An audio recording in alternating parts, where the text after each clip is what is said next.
Hello everyone, आप सबका welcome है मेरे चैनल पे। आज का हमारा टॉपिक है variables. Variables is a name of memory location that can store data. जैसे हमने पहले डेटा टाइप्स पढ़े हैं, उसमें जैसे इंट A20 ये हमारा होता था डेटा टाइप। अब ये हमारा क्या होता है, वेरिएबल, जिसमें हमारा मेमोरी लोकेशन में हम, जैसे हमारी ये मेमोरी है, ठीक है, ये मेमोरी है हमारी, हमने इंट A = 20 लिखा, तो इसका मतलब क्या हुआ कि एक मेमोरी लोकेशन में हम ए वेरिएबल ने जगह ली और उसमें 20 स्टोर हो गया, ठीक है। तो it is a variable is a name of a memory location का ये नेम होता है दैट कैन स्टोर डेटा, जो डेटा को स्टोर करता है। इंट A = 20, इसमें ए हमारा हो गया वेरिएबल, ये हो गया हमारा डेटा टाइप। और जो हमारी डेटा होता है उसको हम बोलते हैं लिटरल। हम इसको जैसे हमने लिया इंट A = 20, अब हम इसे चेंज करवाना है। हमने ए को हम कर देंगे A + 20, ठीक है। अब क्या हुआ, A + 20 मीन्स 20 + 20 40। अब यहाँ पे जो मेमोरी में डेटा था वो हमारा 40 हो जाएगा, ठीक है। तो वेरिएबल हमें समझ आ गया क्या होता है। हमारे पास होते हैं 3 टाइप्स के वेरिएबल, लोकल, इंस्टेंस, स्टैटिक, ठीक है। अब इसको हम एग्जांपल के थ्रू समझेंगे कि लोकल क्या होता है, इंस्टेंस क्या होता है और स्टैटिक क्या होता है और इनका स्कोप क्या होता है। तो हम एग्जांपल के थ्रू इसे समझते हैं। एग्जांपल, हम एक क्लास ले लेते हैं, क्लास ABC, क्लास का नाम है ABC। हमने एक वेरिएबल ले लिया इंट A20। हमने एक स्टैटिक वेरिएबल ले लिया, स्टैटिक इंट B = 30। हमने एक फंक्शन बनाया अब void add, ठीक है। इसमें हमने क्या करा, इंट C रखा 30 और हमने एक और बना दिया वेरिएबल D, ठीक है। तो हमने D क्या होगा, हमारा A + B + C होगा, ओके। हमने यहाँ पे SOP D मतलब system.out.println हमने प्रिंट करवा दिया D को। अब इसमें देखो, जो ये है, ये हमारा है इंस्टेंस वेरिएबल, ठीक है, जो क्लास के अंदर होता है तो वो होता है हमारा इंस्टेंस वेरिएबल, ठीक है। अब जिस वेरिएबल के आगे हमारा स्टैटिक कीवर्ड लगा होता है वो हमारा होता है स्टैटिक वेरिएबल, स्टैटिक वेरिएबल। और जो वेरिएबल हमारा किसी मेथड, किसी कंस्ट्रक्टर के अंदर होता है उसे हम बोलते हैं, जैसे ये C&D, उसे हम बोलते हैं लोकल वेरिएबल। अब जो इनका स्कोप होता है, जो इंस्टेंस वेरिएबल का स्कोप होता है, इंस्टेंस वेरिएबल का स्कोप पूरी क्लास में होता है। उसको आप कहीं भी कॉल कर लोगे, तो जैसे हमने यहाँ पे कॉल किया हुआ है इंस्टेंस ABC, तो यहाँ पे आराम से कॉल हो जाएगा, कोई प्रॉब्लम नहीं होगी। बट जो हमारा लोकल वेरिएबल होता है उसका स्कोप इसी ब्लॉक के अंदर होता है। तो हम अगर इससे बाहर इसको हमें कहीं भी प्रिंट करवाना हो इससे बाहर, तो हम इस वेरिएबल को नहीं प्रिंट करवा सकते। अगर हमें इसको यहाँ पे प्रिंट करवाना हो SOP D, ठीक है, हम यहाँ पे इसको प्रिंट नहीं करवा सकते बिकॉज़ इसका जो स्कोप है, इसका स्कोप, इसकी बाउंड्रीज़ ये हैं। इसके अंदर ही इसका स्कोप रहेगा। और जो स्टैटिक का होता है उसका भी सेम होता है, इंस्टेंस वेरिएबल जैसा स्कोप। पूरी क्लास के अंदर आप इसे कहीं भी कॉल करवा सकते हैं। तो ये बेसिक है हमारा लोकल इंस्टेंस और स्टैटिक का। इस पे फर्दर हम करते हैं कि आगे जानते हैं कि इसकी डिफ़ॉल्ट वैल्यूज़ क्या होती है एंड इनका स्कोप, और भी हम इसका बेसिक चीज़ें जान लेते हैं। अब हम इसमें जान लेते हैं इन सब के बारे में, ठीक है। तो लोकल से स्टार्ट करते हैं हम, लोकल वेरिएबल से। तो इसकी डिक्लेरेशन कहाँ होती है? Inside methods, inside methods constructor या ब्लॉक, किसी भी ब्लॉक में हम इसको डिक्लेयर करवा सकते हैं। इसका स्कोप, वही स्कोप इसका रहता है मेथड के अंदर ही या हमारा कंस्ट्रक्टर के अंदर ही या हमारा ब्लॉक के अंदर ही। अब हमारे पास है कि वेरिएबल्स को हमारे मेमोरी कब एलोकेट होती है। तो जब मेथड, कंस्ट्रक्टर या ब्लॉक जब हमारा एग्जीक्यूट होता है तो हम वेरिएबल को हमारी मेमोरी एलोकेट होती है। और जब ये ब्लॉक ख़त्म हो जाता है तो हमारी वेरिएबल की मेमोरी डिस्ट्रॉय हो जाती है। ओके, अब है हमारा स्टोर्ड मेमोरी, कि ये स्टोर्ड कहाँ पे होता है? ये स्टोर्ड होता है हमारा स्टैक मेमोरी में। डिफ़ॉल्ट वैल्यू क्या है? इसकी कोई डिफ़ॉल्ट वैल्यू नहीं होती, तो हमें इसे पहले ही वैल्यू देनी पड़ती है। Value should be provided before use. Values should be provided before use.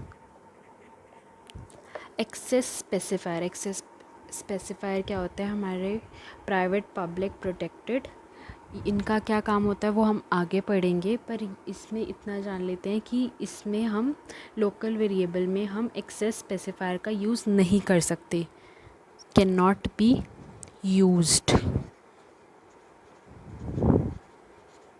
Okay, अब हम आगे बढ़ते हैं इंस्टेंस वेरिएबल की तरफ।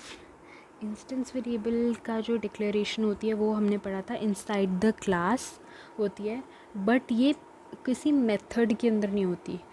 क्लास के अंदर तो होएगा बट ना तो किसी मेथड में होता है, ना तो किसी कंस्ट्रक्टर में होता है, ना तो किसी ब्लॉक में होता है। सो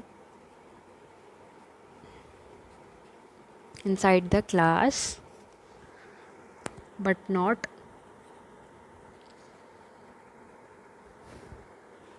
इन कंस्ट्रक्टर और मेथड या ब्लॉक में। ओके, अब इसका स्कोप क्या होता है? वही इनसाइड ऑल मेथड्स, ब्लॉक या एंड कंस्ट्रक्टर और पूरी क्लास में। विद इन द, हम पूरा ये लिख सकते हैं विद इन अ क्लास में होता है इसका स्कोप, कहीं भी आप इसे कॉल कर सकते हैं। व्हेन वेरिएबल्स गेट एलोकेटेड, अब इसको मेमोरी कब मिलती है? जब इसका ऑब्जेक्ट बनता है। जब हमारी क्लास का ऑब्जेक्ट बनता है तब हमारा जो इंस्टेंस वेरिएबल है मेमोरी एलोकेट करता है।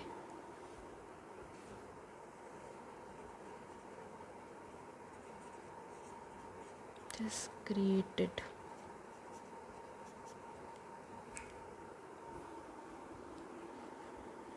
अब इसमें है हमारी स्टोर्ड मेमोरी, तो ये हीप मेमोरी में जगह लेता है, मेमोरी में। एंड डिफ़ॉल्ट वैल्यू क्या होती है? इसमें डिफ़ॉल्ट वैल्यू इंट की 0 होती है, शॉर्ट बाइट सबकी 0 होती है। बुलियन की डिफ़ॉल्ट वैल्यू होती है फॉल्स, ऑब्जेक्ट की नल एंड स्ट्रिंग की भी नल।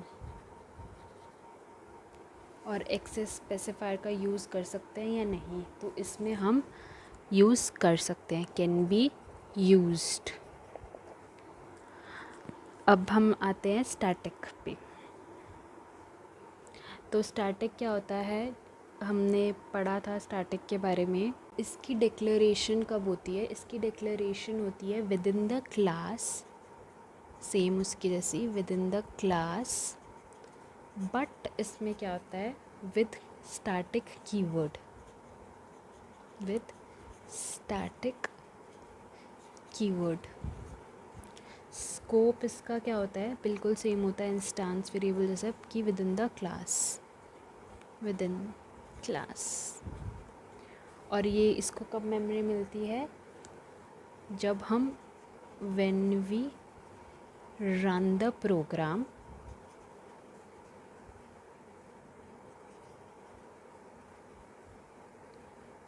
एंड तब इसे हमारी मेमोरी मिलती है एलोकेटेड।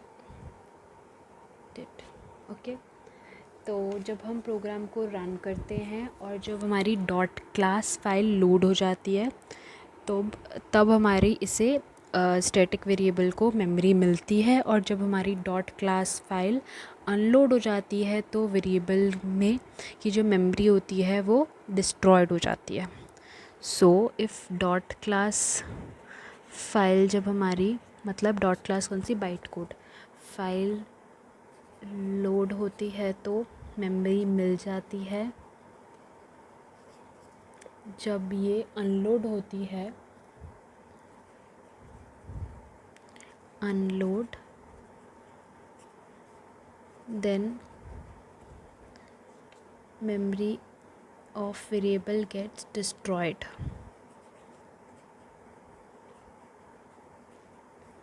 gets destroyed। अब हमारे पास क्या है? इसकी स्टोर्ड मेमोरी।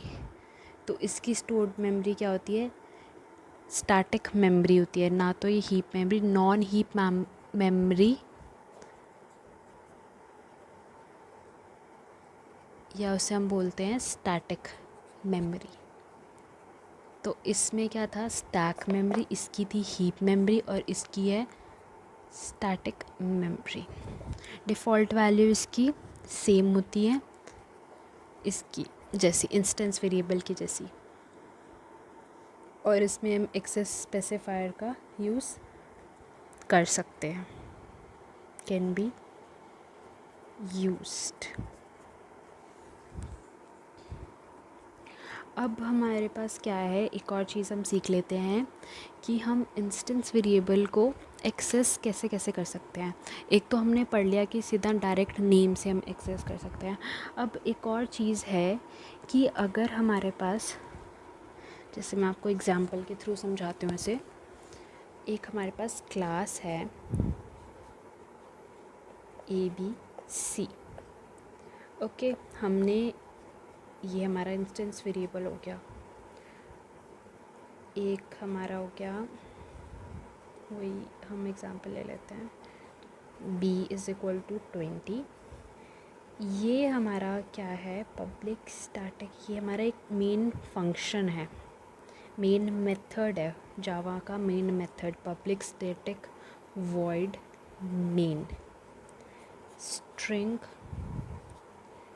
आर्क्स। ये जावा का मेन मेथड है, ओके।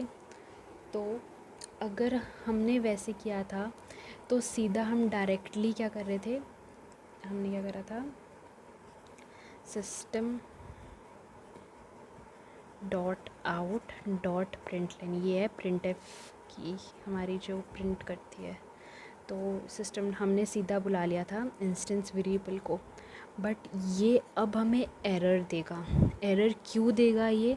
क्योंकि जो इंस्टेंस वेरिएबल हैं, जब वो किसी भी स्टैटिक मेथड के अंदर आते हैं तो वो ऐसे कॉल नहीं करे जाते, हम उसको ऐसे एक्सेस नहीं कर सकते।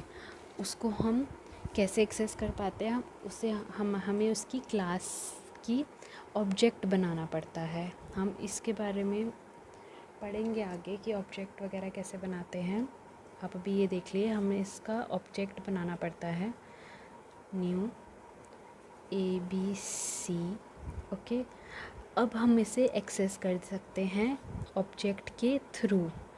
तो हम इसमें डॉट ऑपरेटर के थ्रू हम इसे एक्सेस कर सकते हैं ऑब्जेक्ट डॉट ए। अब ये इसकी शॉर्ट फॉर्म मैंने लिख दी, ठीक है। अब ये हमारा कॉल हो जाएगा। सो हमारा एक्सेस करने के दो मेथड्स हैं इंस्टेंस वेरिएबल को। अगर तो ये सिंपल मेथड में है तब तो हम इसे सिंपल इसके नेम से कर सकते हैं, बट अगर ये किसी स्टैटिक मेथड के अंदर है, अगर हमें तब इसे कॉल करना है तो हमें उस क्लास का ऑब्जेक्ट बनाना पड़ेगा। ऑब्जेक्ट कैसे बनाते हैं हम, उस क्लास का नाम, कोई भी ऑब्जेक्ट नेम, न्यू क्लास का नाम, और फिर हमें इसको कॉल कैसे करना पड़ेगा, ऑब्जेक्ट का नेम डॉट उसका वेरिएबल का नेम। सो ये हमारे दो मेथड्स होते हैं इंस्टेंस वेरिएबल की। तो हमारा जो वेरिएबल्स का कॉन्सेप्ट है वो यहीं ख़त्म होता है। आपको अगर वीडियो पसंद आई हो तो प्लीज़ इसे लाइक करना और कमेंट करना और मेरे इस चैनल को सब्सक्राइब करना। Thank you.